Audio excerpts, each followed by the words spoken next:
आपको जानना चाहिए कि आज जज साहब का आखिरी दिन था, रिटायरमेंट था।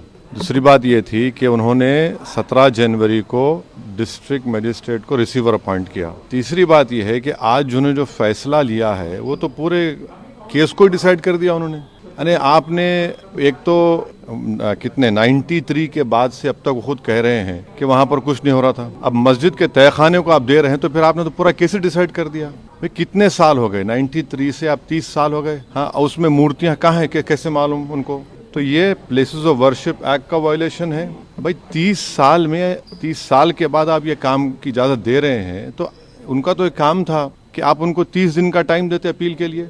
आप कहते हैं कि 7 दिन में पूरा निकाल दो, ग्रिल्स निकाल दो और आप इजाजत दे दिए। तो ये सरासर गलत फैसला है। और आखिरी बात यह है कि नरेंद्र मोदी की सरकार जब तक अपनी खामोशी को तोड़ेगी नहीं और साफ तौर पे कहेगी नहीं कि हम प्लेसेस ऑफ वर्शिप एक्ट के ऊपर स्टैंड बाय करते हैं, ये पूरे तनाज़े चलते रहेंगे। और मैं फिर से कह रहा हूं कि जब बाबरी मस्जिद का टाइटल सूट का जजमेंट आया था, मैंने जिस एप्रीहेंशन का इजहार किया था कि वो फैसला यकीनन सुप्रीम कोर्ट हमारा आखिरी कोर्ट, हम इज्जत करते हैं, मगर फेद की बुनियाद पर आने से ये तमाम चीज़ें खुल रही हैं।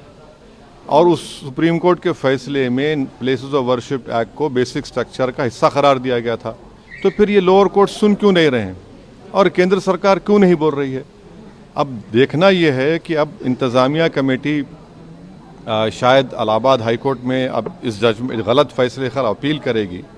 अब नहीं मालूम क्या फैसला आएगा। मगर 17 जनवरी को एक बात कहते हैं, फिर रिसीवर को बोलते हैं ये कर दो आप, आखिरी दिन आपका, खैर उनका इख्तियार है, उसको कोई रोक नहीं सकता। मैं आपके व्यूअर्स के समझने के लिए कह रहा हूँ।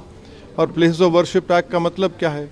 30 साल से कुछ नहीं हो रहा है, आप उनको 30 दिन नहीं देते। तो ये चीज़ें हैं सर। लेकिन में जो ईडी कार्रवाई हो रही है उस पर क्या? नहीं अब अभी उस सर, मेरा सवाल इससे जुड़ा हुआ है। हिंदू पक्ष के जो लॉयर है विष्णु शंकर जैन, उन्होंने ये कहा है कि हमारी बड़ी जीत है, आने वाले समय में अयोध्या जैसा ही जब आगे बहस होगी तो उसको लेकर अयोध्या जैसा ही परिणाम आएगा। हाँ, 6 दिसंबर दोबारा हो सकता है इस देश में। 6 दिसंबर दोबारा हो सकता है, क्यों नहीं हो सकता है भाई? 86 हुआ, फिर हो सकता है जब जीबी पंत थे, दोबारा हो सकता है इस तरह।